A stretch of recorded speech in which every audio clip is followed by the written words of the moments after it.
मेरी पत्नी की बहन बहुत अजीब सी थी। वह हर वक्त डरी सहमी सी रहती और अपनी बहन के साथ चिपकी रहती थी। मुझे उस पर बहुत गुस्सा आता था। मैंने सोच लिया था कि उससे तो जान छुड़ाकर ही रहूंगा। एक दिन मैंने अपनी पत्नी से बहस करके उसे कमरे में बंद ही कर दिया और जब मैं अपने कमरे में पहुंचा तो दंग रह गया, क्योंकि वहां तो मैं शादी की रात अपने कमरे में आया तो बहुत खुश था। मैंने मुंह दिखाई के गिफ्ट में एक प्यारा सा झुमका खरीदा था, क्योंकि मैं जानता था कि लड़कियां इस तरह के उपहार बहुत पसंद करती हैं। मैं बहुत खुशी से अपनी पत्नी के पास जा रहा था। जब मैंने अपने कमरे का दरवाजा खोला तो हैरान रह गया। सामने का मंजर देखकर मेरे होश उड़ गए। सामने मेरी पत्नी की 13 साल की बहन उसके साथ चिपक कर बैठी थी और रोती चली जा रही थी। चुप होने का नाम ही नहीं ले रही थी, लगातार रोए जा रही थी। वह काफी जोर जोर से रो रही थी। उसे देखकर मेरी पत्नी माया परेशान हो गई। उसने अपनी बहन को डांट कर खामोश करवाया। मैं आगे बढ़ा और बोला, माया क्या हुआ है इसे? इसकी तबीयत तो ठीक है ना? माया बोली, ठीक है, ये बस ये सोचकर परेशान हो गई है कि मैं अपनी नई जिंदगी शुरू करने जा रही हूँ तो इसका क्या होगा। मेरा दिल दुख गया। मैं आगे बढ़कर मधु के सर पर हाथ फेरने लगा और बोला कि तुम मेरी भी बहन हो, तुम इसी घर में हमारे साथ रहोगी। माया डरते डरते बोली, एक बात कहूँ? मैं मुस्कुराकर उसे देखने लगा और बोला, तुम्हें परमिशन लेने की जरूरत नहीं है। लेकिन उसकी बात सुनकर मैं एकदम हैरान रह गया। वो बोली, देव, मैं मधु को अपने साथ सुलाना चाहती हूँ। जब तक ये संभल नहीं जाती तब तक मेरे साथ ही सोया करेगी। ये माँ बाबा के मरने के बाद अकेले बहुत डरती है। जरा जरा सी बात की टेंशन लेकर बीमार पड़ जाती है। मेरी अपनी नई नई शादी हुई है, मैं कहाँ अस्पतालों के चक्कर लगाती रहूंगी। मैं माया की बात समझ गया था। मैंने कहा, ठीक है, तुम दोनों बहनें इस कमरे में सो जाओ, मैं दूसरे कमरे में चला जाता हूँ। माया उठकर मेरे पास आई और बोली, मैं हमेशा आपकी आभारी रहूंगी। आपने मुझ पर बहुत बड़ी मेहरबानी की है। मेरी आपसे गुजारिश है कि आप घर में किसी को भी मालूम ना होने दीजिएगा कि आप दूसरे कमरे में सो रहे हैं। आप फिक्र ना करें, जल्दी ही मधु ठीक हो जाएगी तो अपनी जिद छोड़ देगी। मैं मुस्कुराकर बोला, माया, तुम्हें टेंशन लेने की जरूरत नहीं है। मैं तुम्हारी सिचुएशन समझ सकता हूँ। वैसे भी कल तक मेहमान वापस लौट जाएंगे, फिर हम तीनों ही इस घर में रहेंगे। इतना कहकर मैं डरी सहमी सी मधु पर नजर डालकर बाहर निकल गया था। माया को तसल्ली तो दे दिया था, मगर खुद को तसल्ली कैसे देता। मेरे दिमाग में बार बार यही सवाल आ रहा था कि क्या मधु यूं ही हमेशा मेरी खुशियों के बीच रहेगी? कहीं मैंने हाँ करके अपना ही नुकसान तो नहीं कर डाला। मगर मैंने बड़ी कोशिशों से अपने दिमाग से सारी बातें हटा दी थी। मैं जानता था कि बच्चे ऐसे ही होते हैं। वो गवारा नहीं करते कि उनके करीबी इंसान किसी और के साथ बात करे। इसलिए मैं मधु का भरपूर ख्याल रखने लगा था। वो बड़ी मासूम सी डरी सहमी सी लड़की थी। इस तरह के बच्चों पर वैसे भी मुझे बड़ा तरस आता था। मैं यही सोचकर परेशान हो जाता कि ना जाने इसने अपनी जिंदगी में क्या कुछ सहा होगा जो ऐसी हो गई है। मधु माया से भी ज्यादा खूबसूरत थी। हमारी शादी को पूरा 1 हफ्ता हो गया था। मधु अभी भी माया के साथ ही सोती थी, जबकि मैं दूसरे कमरे में पड़ा रहता था। एक दिन मैं मधु के लिए एक बैग ले आया था। किताबें तो नहीं थी, क्योंकि मुझे पता नहीं था कि वो किस क्लास में पढ़ती है। मैं घर पहुंचा तो माया घर के कामकाज कर रही थी, जबकि मधु चारपाई पर बैठकर अपनी बहन को देख रही थी। मैं अपने चेहरे पर मुस्कुराहट सजाकर मधु के पास पड़ी कुर्सी पर जाकर बैठ गया। माया की नज़र मुझ पर पड़ी तो वो भागकर मेरे पास आकर खड़ी हो गई। उसका चेहरा लाल हो गया था। मैंने उसे इग्नोर किया और मधु की तरफ देखकर बोला, मधु, देखो, मैं तुम्हारे लिए गिफ्ट लेकर आया हूँ। मधु मुझे देखकर रोने लगी और भागकर अपनी बहन के पीछे जाकर छुप गई। मैं हैरान रह गया, आखिर ऐसा ये क्यों करती है? हमेशा खुद को ये छुपाकर क्यों रखती है? मगर मैं ये नहीं जानता था कि जब मेरे इस क्यों का जवाब मिलेगा तो मुझे कितना बड़ा धक्का लगेगा। मैं उठकर खड़ा हो गया और बोला, मधु बेटी, इधर आओ, मेरी बात तो सुनो। मैं तुम्हारे लिए बैग लाया हूँ। मेरी आवाज़ सुनकर मधु रोने लगी थी। मैं सवालिया नजरों से माया की तरफ देखने लगा तो वो मुझे बड़े गुस्से में लगी। वो बोली, देव, आपकी बड़ी मेहरबानी होगी, आप मेरी बहन से दूर रहें। आप मेरे पति हैं, मगर मधु के लिए तो आप गैर हो ना, इसलिए आप इससे बार बार बात करने की कोशिश ना करें। मुझे माया की यह बात बहुत बुरी लगी थी। मैं तो मधु को अपनी छोटी बहन समझने लगा था, मगर माया का ये रवैया मुझे बहुत परेशान कर रहा था। मैं भी गुस्से में आ गया और बोला, अगर तुम्हें मधु का इतना ही ख्याल है तो अपनी बहन को एक गैर मर्द के घर अपने साथ लाई ही क्यों। इतना कहकर मैं दरवाजा जोर से बंद करके कमरे से बाहर चला गया। बाहर निकलकर मैं सड़कों पर घूम रहा था। मुझे रह रहकर अपने व्यवहार पर शर्मिंदगी हो रही थी। घर में बस हम 3 लोग ही तो थे। इससे पहले मेरे घर पर खामोशी और सन्नाटा रहता था। मेरी माँ की 3 साल पहले ही मृत्यु हो गई थी। उनके गुजर जाने के बाद जिंदगी ने मुझे कड़ी धूप में लाकर खड़ा किया था। घर की सारी जिम्मेदारी मुझ पर ही थी और घर में मैं अकेला ही रहता था। इसलिए कोई काम वाली भी मेरे घर काम करने की हिम्मत नहीं रखती थी। हमारे एक दोस्त ने शादी का मशवरा दिया तो मैंने अपने रिश्ते की जिम्मेदारी भी उसी पर डाल दी। मेरे दोस्त ने ही मुझे बताया था कि उसके जानने वालों में एक अनाथ लड़की है जिसका नाम माया है। उसने बताया कि माया के साथ उसकी एक बहन भी है जो माया के साथ वो भी विदा होकर घर आएगी। तुम उसकी पढ़ाई लिखाई खाने पीने पर जितना भी पैसा लगाओगे तुम्हारे लिए उतना ही अच्छा होगा। फिर लड़कियों को जवान होने में वक्त ही कितना लगता है। मैं खुशी खुशी तैयार हो गया। मुझे कोई परेशानी नहीं थी। मैंने खुले दिल के साथ हामी भर ली थी, क्योंकि भगवान ने मुझे इतना दिया था कि आसानी से मैं अपनी पत्नी और उसकी बहन का भी खर्चा उठा सकता था। मगर मैं कहाँ जानता था कि मधु तो एक अजीब किस्म की बच्ची होगी और मेरे गले की हड्डी बन जाएगी, जो मुझसे ना निगला जा सकेगा ना ही निकाली जा सकेगी। लेकिन मैंने फैसला किया था कि मैं कुछ दिन सब्र से काम लेता हूँ।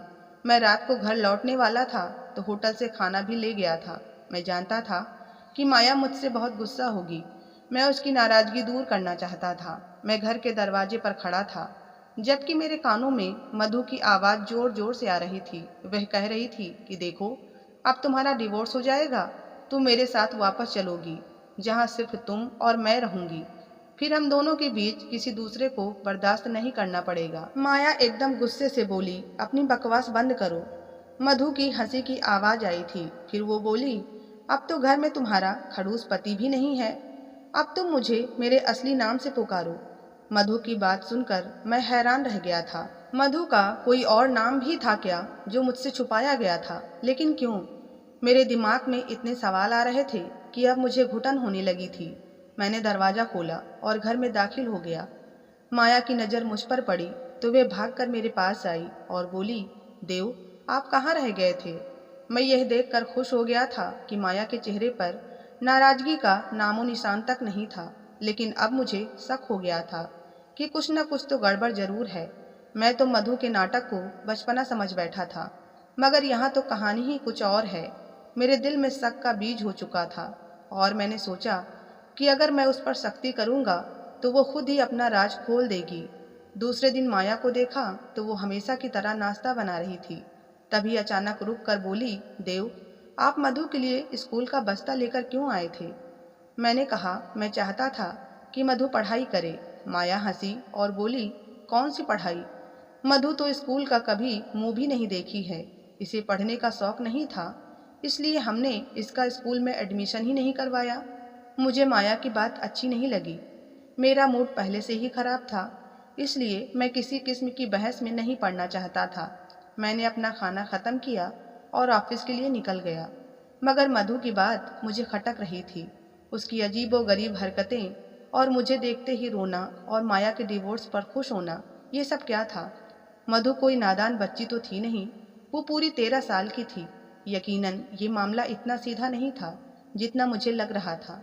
शाम को ऑफिस से वापस आया तो फ्रेश होने के लिए वॉशरूम चला गया। फिर बाहर आकर हॉल में बैठा था। माया थोड़ी देर बाद कमरे से निकलकर बोली, देव, आप खाना खाकर अपने कमरे में चले जाएं, तो हम दोनों बहनें भी आकर खा लेंगे। मधु जिद कर रही है कि जब तक आप बाहर बैठे रहेंगे तब तक वो बाहर नहीं निकलेगी। मुझे गुस्सा तो बहुत आया था, मगर खुद पर काबू करके बोला, ठीक है, मधु बाद में खाना खा लेगी। कम से कम तुम तो मेरे साथ आकर बैठो, तुम तो मेरे साथ खाना खाओ। माया के जवाब ने मेरे अंदर आग लगा दी थी। वो बोली, देव, आपको तो पता है ना कि मधु कितनी जिद्दी है, घर में तूफान खड़ा कर देगी। इसलिए आप मेरी बात मान ले। माया इतना कहकर कमरे में चली गई। अब मैं अपने गुस्से से बाहर हो गया था, खुद पर काबू ना पा सका और कमरे की तरफ बढ़ गया। माया की आवाज़ आ रही थी। वो मधु से कह रही थी कि पापा के साथ तुम भी मर जाती तो अच्छा था, कम से कम मेरी जिंदगी तो बच जाती। ना जाने तुम मेरे किस पाप की सजा हो। मैं दरवाज़ा खोलकर अंदर चला गया, मधु का हाथ पकड़कर खींचते हुए बाहर ले आया। माया भी बौखला गई थी। वो मेरे पीछे भागी और बोली, देव जी आप ये क्या कर रहे हैं? छोड़िए मेरी बहन को। आप अपने होश में तो हैं। मगर सच बात तो ये थी कि मैं अपने होश में नहीं था। अगर होश में होता तो ये सब न करता। मैंने मधु को एक कमरे में बंद कर दिया और माया का हाथ पकड़कर उसे अपने कमरे में ले आया। मैं बोला, अब मुझे सच बता दो कि तुम्हारी बहन ये सब क्यों करती है। माया के चेहरे का रंग उड़ चुका था। वो रोती चली जा रही थी। वो बोली, भगवान के लिए देव आप मेरी बहन को छोड़ दीजिए। वो बहुत डरी हुई लड़की है, मर जाएगी वह। एक रात तो क्या, एक पल भी मेरे बिना नहीं गुजार सकती। मैं चिल्लाकर बोला, क्यों? आजकल के छोटे छोटे बच्चे भी अपनी माँ के बिना रह लेते हैं। ये किस किस्म की बहन है कि तुम्हारी बहन तुम्हारा साया ही बन गई है। मुझे ये सब बिल्कुल भी पसंद नहीं है और ना ही मैं ये सब बर्दाश्त करूँगा। मैंने माया को घूर कर देखा और कहा, तुम अपना रोना धोना बंद करो। मगर उसके रोने में और अधिक तेजी होने लगी। मैं माया के कमरे से बाहर आ गया और बाहर से कुंडी लगा दिया। अपने कमरे में आकर मैंने दरवाज़ा बंद कर लिया था ताकि माया और मधु का शोर खत्म हो जाए। मगर वो दोनों बहनें जोर जोर से दरवाज़ा पीट रही थी। ऐसा लगता था कि वह दरवाज़ा ही तोड़ देंगी। कई घंटे तक यही सब कुछ चलता रहा। मगर सुबह होने से कुछ देर पहले दोनों कमरों में खामोशी छा गई थी। मैं अपने दिल के हाथों मजबूर होकर उठ खड़ा हुआ और मधु के कमरे की तरफ कदम बढ़ा दिया। मैं उससे माफ़ी मांगकर मधु को माया के पास ले जाना चाहता था। मगर मैंने जैसे ही दरवाज़ा खोला तो मेरी तो कदमों तले से ज़मीन निकल गई। वहाँ तो एक लड़का बैठा था। मैं आगे बढ़ा तो वो मुझे देखकर डर गया और फिर रोने लगा। मैंने उसे झिड़क दिया और बोला, अब बस बहुत हो गया, अब और कोई बहाना नहीं। मुझे सब सच सच बताओ, वरना मुझसे बुरा कोई नहीं होगा। मुझे बताओ तुम कौन हो? मधु कहाँ गई? वो लड़का रोते हुए बोला, अगर मैं अपनी हकीकत बता दूंगा तो तुम मुझे बेच तो नहीं दोगे? मैं उसकी बात सुनकर हैरान हो गया। मैं बोला, नहीं नहीं, मैं तुम्हें क्यों बेचूंगा? वो लड़का मेरी बात से निश्चिंत हो गया और सोफे पर बैठ गया। उसके चेहरे पर बड़ा गर्व था। वो बोला, जब मैं पैदा हुआ तो हमारे घर पर शोक मनाया गया था, जैसे मैं जिंदा नहीं बल्कि मर गया हूँ। मैं जब बड़ा हुआ तो अपने आसपास बहुत जुल्म देखा था। मेरे पापा मम्मी को एक बहुत मोटे डंडे से मार मार कर बेहाल कर देते थे और मेरी तरफ इशारा करके कहते कि मेरे लिए अच्छा होता कि तू बांझ होती, मगर तूने क्या गजब कर दिया। मैं पापा की बात सुनकर आईने के सामने जा खड़ा हो जाता। माया दीदी कहती, पापा की बातों पर ध्यान न दिया करो, तू बहुत प्यारा है। लेकिन मैं प्यारा होता तो क्या मेरी वजह से माँ को मार पड़ती? मैं माया दीदी से पैसे मांगता तो वह मुझे 10 का नोट थमा देती। मैं भागकर दुकान जाता और मम्मी के लिए अपनी पसंद की टॉफ़ी ले आता। मैं वो टॉफ़ी मम्मी के मुंह में डालकर कहता, मम्मी खा लो, आराम हो जाएगा। मम्मी मुझसे लिपट कर फूट फूट कर रोने लगती। मैं नन्हा सा था। मेरी उम्र के बच्चे खेला करते थे, जबकि मेरा दिल खेल में नहीं लगता था। मैं सारा सारा दिन घर में रहकर मम्मी का पहरा दिया करता था कि पापा कहीं मम्मी को फिर से न मारने लगे। लेकिन मेरे रोकने के बाद भी हर दूसरे तीसरे दिन मम्मी मार खा जाती थी। मैं अपने छोटे छोटे हाथों से मम्मी के पैर दबाता था कि उन्हें आराम आ जाए। मम्मी कहती कि मुझे मार से तकलीफ नहीं होती, तुम्हारी इन हरकतों से बड़ी तकलीफ होती है। एक दिन मम्मी बाजार जाकर मेरे लिए एक साइकिल लेकर आई। मम्मी कहती थी कि तुम बाहर जाकर तो खेलते नहीं हो, घर में ही तुम्हारी खुशी का इंतजाम कर देती हूँ। साइकिल देखकर मैं बड़ा खुश हुआ था और मम्मी के हाथ पांव चूमने लगा था। फिर सारा दिन कड़ी धूप में साइकिल चलाता रहा। मम्मी मुझे देखकर हंसकर बोली, आज पहला दिन है इसलिए धूप में खेलने के लिए छूट दे दिया है, कल से धूप में नहीं खेलने दूंगी। मैं हर थोड़ी देर बाद साइकिल से उतरकर उसे कपड़े से साफ भी करता था कि कहीं मेरा नया साइकिल पुराना ना हो जाए। शाम को पापा घर आए तो मैं साइकिल पर झूल रहा था। पापा बोले, इसको ये साइकिल किसने दिलाया है? फिर मेरे मुंह पर थप्पड़ मारकर मुझे साइकिल से उतार दिया और कुल्हाड़ी से मारकर उस साइकिल को तोड़कर फेंक दिया था। मेरी आंखों से आंसू निकल रहे थे।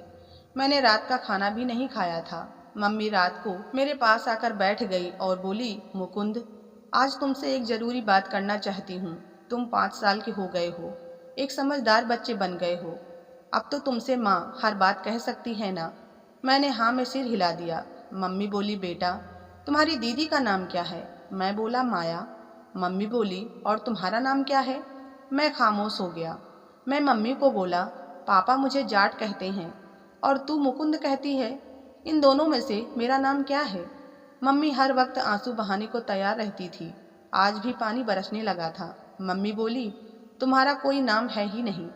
तुम 5 साल की हो गई हो, अब तक मैं ये फैसला नहीं कर पाई कि तुम्हारा नाम क्या रखूं, लड़कियों वाला नाम रखूं या लड़कों वाला। मैं हैरत से बोला, क्यों माँ, मेरा लड़कियों वाला नाम क्यों रखना है? मैं तो लड़का हूं ना। मम्मी ने नहीं में सिर हिला दिया तो मैं दंग रह गया। मम्मी बोली, तू ना लड़का है और ना ही लड़की, तू एक किन्नर है। मैं 5 साल का बच्चा इन बातों को समझ नहीं पाया था। मम्मी बोली, मगर मैं तुझे लड़का नहीं बताऊंगी, क्योंकि तू बाहर निकलेगा तो लोग 100 तरह की बातें बनाएंगे। मैं तुम्हारा नाम मधु रखती हूँ। तुम हर वक्त सिर पर दुपट्टा लेकर रखोगी और घर की 4 दीवारी में महफूज रहोगी। मैं मम्मी से रूठ गया। मुझे नहीं लेना दुपट्टा, मैं लड़का हूँ।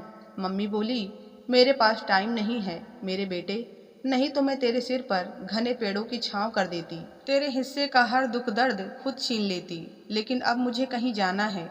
मैं रोते हुए मम्मी से लिपट गया। उनसे जिद करने लगा कि मुझे भी अपने साथ लेकर जाना। हम दोनों रोते रहे। फिर मैं सो गया।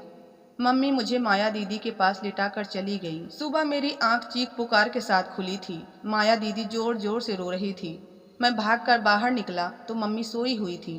माया मुझसे लिपटकर रोने लगी और बोली, मम्मी चली गई हैं। तभी माया दीदी मुझे कमरे में ले गई और मेरे सिर पर दुपट्टा डालकर बोली, आज से तू मधु है। मम्मी की बात याद है ना? मैंने सिर हिला दिया। 3 रुपए लेकर दुकान पर गया और मम्मी के लिए टॉफी ले आया। वो टॉफी लेकर घूमता रहा, मगर मम्मी उठती ही नहीं थी। सारे गांव की औरतें भी आ गई थी। फिर मम्मी को चारपाई पर लिटाकर ले गए। मैं पीछे भागा और बोला कि मेरी मम्मी को लेकर कहाँ जा रहे हो? छोड़ दो उन्हें। मैंने तो उनके लिए टॉफी ले रखी है। मैं बहुत छोटा था ना, इसलिए किसी ने मेरी आवाज़ नहीं सुनी। मैं रोता रहा, तड़पता रहा, मगर किसी ने मेरी ना सुनी। फिर एक दिन पापा भी चले गए तो हम चाची के घर आ गए। चाची भी पापा के जैसे ही जालिम थी। वे मुझे हर वक्त मारती रहती थी। अक्सर कहा करती थी कि तुझे भेज दूंगी, तुझे गुरु ले जाएगा। तभी माया दीदी मेरा सहारा बनती थी। चाची का बेटा मेरा मजाक उड़ाया करता था। वो मुझसे कहता था कि तुम किन्नर हो ना, जरा नाच कर तो दिखाओ। फिर वो और चाची बहुत हंसते थे। मैं डर जाती थी। फिर माया दीदी की शादी आपके साथ हो गई। आपकी तरफ देखकर भी मुझे बहुत डर लगता था कि कहीं आप मुझे गुरु के पास न भेज दो। दीदी कहती थी कि आप अच्छे हैं, आप ऐसा नहीं करेंगे, मगर डर मेरे दिल के अंदर बैठ सा गया था। अब आपको सब कुछ मालूम हो गया है। अब आप बताइए, आप मुझे अकेले कमरे में बंद नहीं करेंगे ना? मेरा चेहरा आंसुओं से भीग गया था। मैं जल्दी से उठकर बाहर की तरफ भागा और माया के कमरे का दरवाज़ा खोल दिया। उसके कदमों में बैठकर माफ़ी मांगने लगा। वो भी रो रही थी, मगर माया बोली, आप माफ़ी क्यों मांग रहे हो? आपने तो हम बेसहारों को सहारा दिया है। फिर मैं और माया मधु को दिमाग वाले डॉक्टर के पास लेकर जाने लगे। उसके दिमाग से बचपन का ड्रामा निकालना बड़ा कठिन था, मगर अब सही हो गई है। मैंने उसकी पढ़ाई भी शुरू करवा दी है। मैं और माया खुशगवार जिंदगी गुजार रहे हैं। मधु भी अच्छी जिंदगी की तरफ लौट रही है और मैंने खुद से वादा किया है कि उसका भविष्य रोशन बनाकर ही दम लूँगा। उम्मीद करती हूँ आपको हमारी कहानी पसंद आई होगी। कहानी पसंद आई है तो वीडियो को लाइक सब्सक्राइब करना ना भूलें। धन्यवाद।